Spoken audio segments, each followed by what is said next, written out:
ಹದಿಹರೆಯದ ವಯಸ್ಸಲ್ಲಿ ಪ್ರೀತಿ ಪ್ರೇಮ ಅನ್ನೋದು ಸಹಜ. ಈ ವಯಸ್ಸಲ್ಲಿ ತಮ್ಮ ಮನಸ್ಸನ್ನು ಹತೋಟಿಯಲ್ಲಿಟ್ಟುಕೊಳ್ಳಬೇಕು. ಇಲ್ಲಿ ಎಡವಿದ್ರೆ ಜೀವನದಲ್ಲಿ ಎಡವಿದಂತೆ ಅಂತಾರೆ ದೊಡ್ಡವರು. ಆದರೆ ಇಲ್ಲೊಬ್ಬ ಕಾಲೇಜ್ ಸ್ಟೂಡೆಂಟ್ ಓದೋ ವಯಸ್ಸಲ್ಲಿ ಪ್ರೇಮಗೀತೆ ಹಾಡೋಕೆ ಹೋಗಿ ತನ್ನ ಜೀವವನ್ನೇ ಕಳೆದುಕೊಂಡ ದುರ್ಘಟನೆ ನಡೆದಿದೆ. ಪ್ರೀತಿಸಿದ ಹುಡುಗಿಯೇ ಯುವಕನನ್ನ ಕರೆಸಿ ಸಾವಿಗೆ ಕಾರಣವಾದ್ಲು ಅನ್ನೋದೇ ಈ ಪ್ರಕರಣದ ದುರಂತ.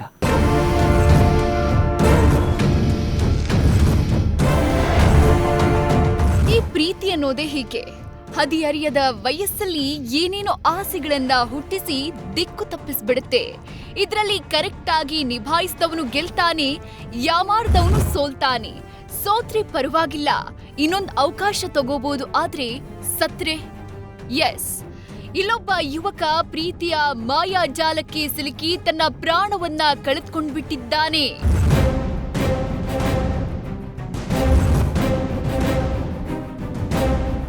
ಈ ಫೋಟೋದಲ್ಲಿ ನೀವು ನೋಡ್ತಿರೋ ಯುವಕನ ಹೆಸರು ಅಭಿಷೇಕ್ ಜಾಧವ್. ವಯಸ್ಸು ಇನ್ನು 18 ವರ್ಷ, ಜಸ್ಟ್ 18. ಇನ್ನು ಕಾಲೇಜ್ ಸ್ಟೂಡೆಂಟ್. ಕಲಬುರಗಿ ನಗರದ ಖಾಸಗಿ ಕಾಲೇಜ್ನಲ್ಲಿ BSc 2ನೇ ಸೆಮಿಸ್ಟರ್ ವ್ಯಾಸಂಗ ಮಾಡ್ತಾ ಇದ್ದ. ರೀಸೆಂಟ್ ಆಗಿ ಎಕ್ಸಾಮ್ ಕೂಡ ಬರೆದಿದ್ದ. ಆದ್ರೆ ಈ ಪ್ರೀತಿಯ ಮಾಯಿಗೆ ಬಿದ್ದು ಪ್ರಾಣವನ್ನೇ ಕಳ್ಕೊಂಡ್ಬಿಟ್ಟಿದ್ದಾನೆ. ದುರಂತ ಏನಪ್ಪಾ ಅಂದ್ರೆ, ಈ ಹುಡುಗನ ಸಾವಿಗೆ ಪ್ರೀತಿಸಿದ ಹುಡುಗಿಯೇ ಕಾರಣವಾಗ್ಬಿಟ್ಲು ಅನ್ನೋ ಆರೋಪ ಕೇಳಿ ಬಂದಿದೆ. ಮನೆಯಲ್ಲಿ ಯಾರೂ ಇಲ್ಲ ಬಾ ಅಂತ ಫೋನ್ ಮಾಡಿ ಕರೆದ ಹುಡುಗಿ. ಪ್ರೀತಿಸಿದ ಹುಡುಗಿ ಕರೆದ್ಲು, ಓಡೋಡಿ ಬಂದವನ ಮೇಲೆ ಭೀಕರ ಹಲ್ಲೆ.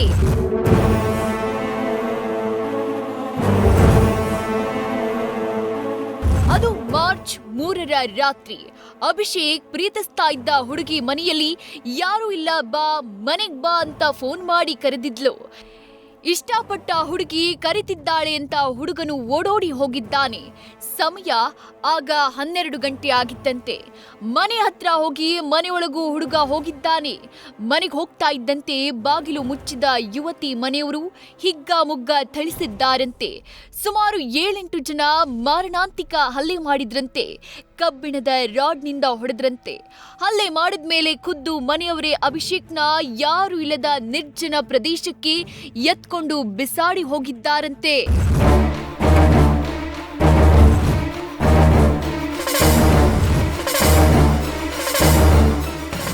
ಬಹಳ ಗಂಭೀರವಾಗಿ ಗಾಯಗೊಂಡಿದ್ದ ಅಭಿಷೇಕ್ ಅದಾಗ್ಲೇ ತೀವ್ರ ರಕ್ತಸ್ರಾವದಿಂದ ನೋವು ಅನುಭವಿಸಿದ್ನಂತೆ. ಪ್ರಜ್ಞೆ ಕಳೆದುಕೊಂಡಿದ್ದ ಅಂತಾನೂ ಹೇಳಲಾಗಿದೆ. ಮನೆಯಲ್ಲಿ ಚೆನ್ನಾಗಿ ಹೊಡೆದ ಮೇಲೆ ಖುದ್ದು ಮನೆಯವರೇ ಅಭಿಷೇಕ್ನ ಎತ್ಕೊಂಡು ಯಾರು ಇಲ್ಲದ ಜಾಗದಲ್ಲಿ ಬಿಸಾಡಿದ್ರಂತೆ. ಮೊನ್ನೆ ರಾತ್ರಿ ಹೋಗ್ಯಾನ ಸರ್. ಮೊನ್ನೆ ಮಧ್ಯಾಹ್ನ 12:30 1ಕ್ಕೆ ಬಂದು ಸರ್. ಮನೆಗೆ ಯಾರೋ ತಿರ್ಕೊಂಡ್ರೆ ಅಂತ ಹೇಳಿದನು. ಬಂದು ಜಳ್ಕೊಂಡ್ ಹೋದ ಸರ್. ಜಳ್ಕೊಂಡು ಹೋದ್ರು. ರಾತ್ರಿನೋ ಬರ್ತ್ಡೇ ಪಾರ್ಟಿ ಇತ್ತಂತ ಸರ್. ಬರ್ತ್ಡೇ ಪಾರ್ಟಿ ಮುಗಿಸಂದ್ರೆ ಪ್ರೇರಣಾ ರಾಠೋಡ್ ಅಂತೇಳಿ ಕುಷ್ನೂರ್ದವರು ಅದೇನು ಸ್ನ್ಯಾಪ್ಚಾಟ್ ಮೇಲೆ ಏನೋ ಫೋನ್ ಮಾಡ್ಯಾನಂತ್ರಿ. ಮನೆಗೆ ಬಾ ಅಂತಂದ್ರಂತ ಸರ್. ಮನೆಗೆ ಹೋಗ್ಯಾನ್ರಿ. ಮನೆಗೆ ಹೋಗೋಣ ಏನು ಮಾಡ್ಯಾರ ಸರ್, ಹೊರಗಿನ ಕೊಂಡೆ ಹಾಕಿ ಟೋಟಲಿ ಫ್ಯಾಮಿಲಿ ಮೆಂಬರ್ಸ್ಗಳು ಕೂಡ ಅಡ್ಡ ತಿಡ್ಡ ಹೊಡೆದಾರ ಸರ್. ಹುಡುಗಿನೇ ಕರ್ಸ್ಯಾರ ಸರ್. ಹುಡುಗಿ ಕರ್ಸಿದ್ದು ರೆಕಾರ್ಡಿಂಗ್ ಅವರೇ ಆಕಿ ಮಾತಾಡಿದ ರೆಕಾರ್ಡಿಂಗ್ ಇದೆ ಸರ್. ಅವರು ಮತ್ತು ಅವ್ರ ಅಣ್ಣತಮ್ಮದ್ರು ಅನಿಲ್ ರಾಠೋಡ್, ಹೇಮಂತ್ ರಾಠೋಡ್, ಇನ್ನೊಂದು 2 ಹೆಸರು ಸರ್, ಜಾಧವ್ ಅಂತೇಳಿ, ಇನ್ನೊಬ್ಬ Rathod sir. Totally sir including ಅವ್ರ ಫ್ಯಾಮಿಲಿನೇ ಸರ್. ಬಟ್ ನನ್ನ ಮಗನಿಗೆ ಟಾರ್ಗೆಟ್ ಮಾಡಿ ಕೊಲೆ ಮಾಡಬೇಕಂತ ಸಂಚು ಮಾಡಿ ಹೊಡೆದಾರ ಸರ್. ಇವರು ಅಭಿಷೇಕ್ ಅವರ ತಂದೆ ಅಶೋಕ್ ಜಾಧವ್. ಅವತ್ತು ಸ್ನೇಹಿತರ ವಲಯದಲ್ಲಿ ಯಾರದ್ದು ಸಾವಾಗಿತ್ತು ಅಂತ ಮನೆಗೆ ಬಂದವನು ಸ್ನಾನ ಮಾಡಿದ್ನಂತೆ. ಆಮೇಲೆ ಸಂಜೆ ಬರ್ಡೇ ಪಾರ್ಟಿ ಇದೆ ಅಂತ ಹೇಳಿ ಮನೆಯಿಂದ ಹೋದ್ನಂತೆ.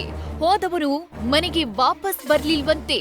ಆಮೇಲೆ ವಿಚಾರಿಸಿದಾಗ ಈ ರೀತಿ ಮಗನನ್ನ ಒಡೆದು ಬಿಸಾಡಿದ್ದಾರೆ ಅನ್ನೋ ವಿಷಯ ಗೊತ್ತಾಗಿದೆ. ಬಿಸಾಡಿದ್ದು ಮಾತ್ರವಲ್ಲ, ಖುದ್ದು ಅವರೇ 112ಕ್ಕೆ ಫೋನ್ ಮಾಡಿ ಈ ರೀತಿ ಹೊಡೆದಾಕಿದ್ದೀವಿ ಅಂತ ವಿಷಯ ಮುಟ್ಟಿಸಿದ್ದಾರಂತೆ. ಹೊಡೆತ ನೋಡಿದ್ರು ಟೋಟಲಿ ಫ್ಯಾಮಿಲಿ ಮೆಂಬರ್ಸ್ ಹೊಡೆದು ಏನು ಮಾಡ್ಯಾರ ಸರ್, ಹೊಡೆದು ಕುಷ್ನೂರು ತಾಂಡ ಕಡೆ ಕಂಟಿ ಹೋರ್ ಸರ್, ಒಳಗಡೆ ರೇಷ್ಮೆ ಕಾಲೇಜಿಂದ ಕಡೆ ಅಲ್ಲಿ ಒಕ್ಕಟ್ರಿ ಸರ್. ಒಕ್ಕಟ್ಟು ಅವರೇ 112 ಫೋನ್ ಮಾಡ್ಯಾರ ಸರ್. 112 ಫೋನ್ ಮಾಡಿದ ಮೇಲೆ ಅಲ್ಲಿ 112 ಯೂನಿವರ್ಸಿಟಿ ಪೊಲಿಟಿಷಿಯನ್ ತಂದು ಟ್ರಾಮಾ ಕೇರ್ನಾಗ ಅಡ್ಮಿಟ್ ಮಾಡ್ರಿ ಸರ್. ನಾವು ಹೊಡೆದು ಹಿಂಗೆ ಬಿದ್ದ ನೋಡ್ರಿ ಅಭಿಷೇಕ್ ಜಾಧವ್ ಅಂತ. ಹುಡುಗಿ ಫೋನ್ ಮಾಡ್ಯಾರ ಸರ್. ಅಂದ್ರೆ ಯಾರು ಅಂದ್ರೆ ನನ್ನ ಮಗನ ಬಳಿ ಮೊಬೈಲ್ ಇದ್ದಿಲ್ಲ ಸರ್. ಅವ್ರ ದೋಸ್ತರ ಮೊಬೈಲ್ ಇದೆ ಸರ್. ಆ ದೋಸ್ತರ ಮೊಬೈಲ್ ತೊಗೊಂಡು ಅವ್ರಿಗೆ ಫೋನ್ ಮಾಡ್ಯಾರ. ಅವ್ರು ತಯಾರಿರ್ತಾರೆ, ನಿಮ್ಮ ಮಗನಿಗೆ ಹೊಡ್ಲಿತ್ತಿದ್ದೀವಿ ಬಂದು ಬಿಡಿಸ್ಕೊಂಡು ಹೋಗಂತೇಳಿ. ಹುಡುಗಂದು ಸರ್, ನಮ್ಮ ಮಗಂದು ಫ್ರೆಂಡ್ ಮೊಬೈಲ್ ಇದಾನೆ ಸರ್, ಅವ್ರಿಗೆ ಫೋನ್ ಹಚ್ಚಾರಿ. ನಿಮ್ಮ ಫ್ರೆಂಡಿಗೆ ಫೋನ್ ಹಚ್ಚಾರ? ಹಾಂ, ಅವ್ರ ತಾಯಿಯವ್ರಿಗೆ ಹಚ್ಚಾರಿ. ಅವ್ರೇನು ಮಾಡ್ರಿ, ಇಲ್ರಿ ನಮ್ಮ ಹುಡುಗ ಹಿಂಗೆ ಇಲ್ರಿ ಹಿಂಗೆ ಒಕ್ಕಟಿವ್ ಅಂತ ಹೇಳ್ಯಾರ. ನಾವು ಮತ್ತೆ 112 ಅವರೇ ಫೋನ್ ಮಾಡ್ಯಾರ ಸರ್. 112 ಫೋನ್ ಮಾಡಿದ್ಮೇಲೆ ಅವ್ರು 112 ತೆಗೆದು ಟ್ರಾಮಾ ಕೇರ್ನಾಗ ಅಡ್ಮಿಟ್ ಮಾಡಿ ಸರ್. ಮತ್ತು ಚಿಕಿತ್ಸೆ ಫಲಕಾರಿ ಅಲ್ಲದೆ ಇವತ್ತು ಬೆಳಗಿನ ಜಾವ 1:15ಕ್ಕೆ 1:10ಕ್ಕೆ. ಅಂದಾಗೆ ಅಭಿಷೇಕ್ ಜಾಧವ್ದು ಅಪ್ರಾಪ್ತ ಲವ್ ಸ್ಟೋರಿ. ಅಭಿಷೇಕ್ ಪ್ರೀತಿಸ್ತಾ ಇದ್ದ ಹುಡುಗಿಗೆ ಇನ್ನೂ 18 ದಾಟಿರ್ಲಿಲ್ಲ. ಆದ್ರೂ ಅಭಿಷೇಕ್ ಜೊತೆ ಪ್ರೀತಿಗೆ ಬಿದ್ದಿದ್ಲು. ಈ ವಿಚಾರ ಮನೆಯಲ್ಲಿ ಗೊತ್ತಾಗಿ ಜಗಳಾನೂ ಆಗಿತ್ತು, ಎಚ್ಚರಿಕೆಯನ್ನು ಕೊಡ್ಲಾಗಿತ್ತಂತೆ. ಆದ್ರೂ ಕದ್ದು ಮುಚ್ಚಿ ವಾಟ್ಸಪ್ನಲ್ಲಿ ಚಾಟ್ ಮಾಡ್ತಿದ್ದ ಕಾರಣ ಮನೆಯವರ ಸಿಟ್ಟು ಪಿತ್ತ ನೆತ್ತಿಗೇರಿದೆ. ಆಮೇಲೆ ಅಭಿಷೇಕ್ ಮೇಲೆ ಸಿಟ್ಟಿಗಿದ್ದ ಕುಟುಂಬಸ್ಥರು ಪ್ಲಾನ್ ಮಾಡಿ ಅಭಿಷೇಕ್ನ ಮನೆಗೆ ಕರೆಸಿಕೊಂಡಿದ್ದಾರೆ. ಖುದ್ದು ಹುಡುಗಿ ಮೂಲಕವೇ ಫೋನ್ ಮಾಡಿಸಿ ಮನೆಗೆ ಕರೆದಿದ್ದಾರೆ. ಅಭಿಷೇಕ್ ಮನೆ ಹತ್ರ ಬರ್ತಾ ಇದ್ದಂತೆ ಮೊದಲೇ ಸ್ಕೆಚ್ ಹಾಕಿ ಕೂತಿದ್ದವರು ಏಕಾಏಕಿ ದಾಳಿ ಮಾಡಿದ್ದಾರೆ. ಮನಸ್ಸೋ ಇಚ್ಛೆ ಥಳಿಸಿದ್ದಾರೆ. 7-8 ಜನ ಒಂದೇ ಸಲ ಹಲ್ಲೆ ಮಾಡಿರೋದ್ರಿಂದ ಅಭಿಷೇಕ್ ಗಂಭೀರವಾಗಿ ಗಾಯಗೊಂಡಿದ್ದ. ಆಮೇಲೆ ಅವರೇ ಅಭಿಷೇಕ್ನ ಎತ್ಕೊಂಡು ಹೋಗಿ ದೂರದಲ್ಲಿ ಬಿಸಾಡಿದ್ರು. ಬಳಿಕ ಪೊಲೀಸರಿಗೆ ಮಾಹಿತಿ ಸಿಕ್ಕಿ ಅಭಿಷೇಕ್ನ ಆಸ್ಪತ್ರೆಗೆ ಸೇರಿಸಿದ್ರು. ಆದ್ರೆ ದುರದೃಷ್ಟವಶಾತ್ 2 ದಿನಗಳಿಂದ ಆಸ್ಪತ್ರೆಯಲ್ಲಿ ಚಿಕಿತ್ಸೆ ಪಡಿತಾ ಇದ್ದ ಅಭಿಷೇಕ್ ಸಾವನ್ನಪ್ಪಿದ್ದಾನೆ. ಸರ್ ಒಬ್ಬನೇ ರೀ. ಸೆಕೆಂಡ್ ನಂದು 2 ಹೆಂಡ್ತಿ ಸರ್. ಒಬ್ಬರು ಮಿಸಸ್ ತೀರ್ಕೊಂಡ್ರಿ, ಸೆಕೆಂಡ್ ಮ್ಯಾರೇಜ್ ಸರ್. ಇವಾಗ ಫಸ್ಟ್ ಹೆಂಡ್ತಿ ಮಗ ರೀ, BSc nursing sir, second year exam ಕೊಟ್ಟಾನ ಸರ್. ಒಬ್ಬನೇ ಮಗ ಸರ್. ಮೊನ್ನೆ ರೀಸೆಂಟ್ ಸರ್, ಒಂದು 15 ದಿನ ಹಿಂದೆ ಎಕ್ಸಾಮ್ ಕೊಟ್ಟಾನ sir Bidar Vijayakumar nursing college sir. ಅದೊಂದು ಆಧಾರ ಸ್ತಂಭ ಐತೆ ಸರ್, ಅದೊಂದು ಕಳ್ಕೊಂಡು ಸರ್. ನಿಮ್ಮ ಮೀಡಿಯಾದ್ರು ಒಂದೇ ರಿಕ್ವೆಸ್ಟ್ ಸರ್, ಅವ್ನು ಏನು ಮಾಡ್ತಿರೋ ಅವ್ರ ಫ್ಯಾಮಿಲಿ ಮೆಂಬರ್ಗಳಿಗೆ ಕಠಿಣ ಶಿಕ್ಷೆ ಆಗಬೇಕು. ನನ್ನ ಮಗ ಅಂತೂ ಹೋಗ್ಯಾನ ರೀ, ವಾಪಸ್ ಬರಲ್ಲ ಒಟ್ಟು ಸರ್. ಟೋಟಲಿ ಅವ್ರ ಫ್ಯಾಮಿಲಿದವ್ರು ಕೂಡೇ ಹೊಡೆದಾರ ಸರ್, ಒಟ್ಟು ಮಂದಿ ಕೂಡ, ಹೆಣ್ಣು ಗಂಡು ಕೂಡೇ ಹೊಡೆದ ಸರ್. ಅರೆಸ್ಟ್ ಮಾಡಿದೆ ಅಂತ ಹೇಳಿದ್ರೆ ಸರ್ಕಲ್ ಸಾಬ್ರು ಬಂದ್ರಿ, ಈಗ ಸರ್ಕಲ್ ಸಾಬ್ರು ಹೇಳ್ಯಾರ ಅರೆಸ್ಟ್ ಮಾಡ್ರಿ ಅಂತ. ಎಷ್ಟು ಜನ ಮಾಡ್ಯಾರೋ ಏನೋ ಗೊತ್ತಿಲ್ಲ ಸರ್. ನಾನು ಮೀಡಿಯಾ ಮುಖಾಂತರ ಕೇಳ್ತೀನಿ ಸರ್, ನನಗೆ ನ್ಯಾಯ ಒದಗಿಸ್ಕೊಡ್ರಿ ಸರ್, ಅಷ್ಟೇ. ಈ ಸಂಬಂಧ ಗುಲ್ಬರ್ಗಾ ವಿಶ್ವವಿದ್ಯಾಲಯ ಠಾಣೆಯಲ್ಲಿ ಕಂಪ್ಲೇಂಟ್ ದಾಖಲಾಗಿದೆ. ಈ ಘಟನೆ ಸಂಬಂಧ ಯುವತಿ ಸೇರಿದಂತೆ 5 ಜನರ ವಿರುದ್ಧ ಎಫ್ಐಆರ್ ದಾಖಲಾಗಿದೆ.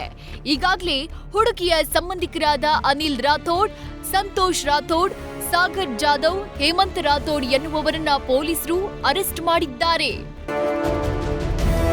ಇತ್ತ ಅಭಿಷೇಕ್ನ ಕಳೆದುಕೊಂಡ ಪೋಷಕರು ಕಣ್ಣೀರಲ್ಲಿ ಕೈ ತೊಳೆಯುವಂತಾಗಿದೆ. ಅಭಿಷೇಕ್ ಸ್ನೇಹಿತರು ಶವಗಾರದ ಎದುರು ನಿಂತು ಅಗಲಿದ ಗೆಳೆಯನಿಗಾಗಿ ಕಂಬನಿ ಮಿಡಿದಿದ್ದಾರೆ. ಆದ್ರೂ ಇದು ಬುದ್ಧಿ ಮಾತಲ್ಲಿ ಬಗೆಹರಿಯುತ್ತಿದ್ದ ಸಮಸ್ಯೆ ಅನ್ಸತ್ತೆ. ಅಪ್ರಾಪ್ತ ಬಾಲಕಿ 18 ವರ್ಷದ ಯುವಕ ಹಿರಿಯರು ಕೂರಿಸಿಕೊಂಡು ಬುದ್ಧಿ ಮಾತು ಹೇಳಿದ್ರೆ ಕೇಳ್ತಾ ಇದ್ರೇನೋ. ಆದ್ರೆ ಯುವತಿ ಪೋಷಕರು ಅವಕಾಶ ಕೊಟ್ಟಿಲ್ಲ. ಕೋಪದ ಕೈಗೆ ಬುದ್ಧಿ ಕೊಟ್ಟಿದ್ದಾರೆ. ಉಗ್ರಲು ಹೋಗೋದಕ್ಕೆ ಕೊಡ್ಲಿ ಎತ್ಕೊಂಡಿದ್ದಾರೆ. ಇದರ ಪರಿಣಾಮ ಒಂದು ಜೀವವೇ ಹೋಯ್ತು. ಇನ್ನು ಆ ಯುವಕನು ಸ್ವಲ್ಪ ಯೋಚಿಸಬೇಕಿತ್ತು. ತಾನಾಯ್ತು, ತನ್ನ ಓದಾಯ್ತು ಅಂತ ಯೋಚನೆ ಮಾಡಿದ್ರೆ ಸುಂದರ ಜೀವನ ಇರ್ತಾ ಇತ್ತೇನೋ. ಆದ್ರೆ ಹದಿಹರಿಯದ ವಯಸ್ಸಲ್ಲಿ ಪ್ರೀತಿಯ ಮಾಯಿಗೆ ಬಿದ್ದು ಹೆಣವಾಗ್ಬಿಟ್ಟ. ಸದ್ಯಕ್ಕೆ ಇದು ಪ್ರೀತಿ ವಿಷಯಕ್ಕೆ ಹಲ್ಲೆ ಮತ್ತು ಕೊಲೆ ಅಂತ ಹೇಳಲಾಗ್ತಿದೆ. ಪೊಲೀಸರು ತನಿಖೆ ಮುಂದುವರಿಸಿದ್ದು ಈ ಹತ್ಯೆ ಪ್ರೀತಿ ವಿಚಾರಕ್ಕೋ ಅಥವಾ ಇನ್ಯಾವ ವಿಚಾರಕ್ಕೆ ಅನ್ನೋದನ್ನ ಗೊತ್ತು ಮಾಡಬೇಕಿದೆ.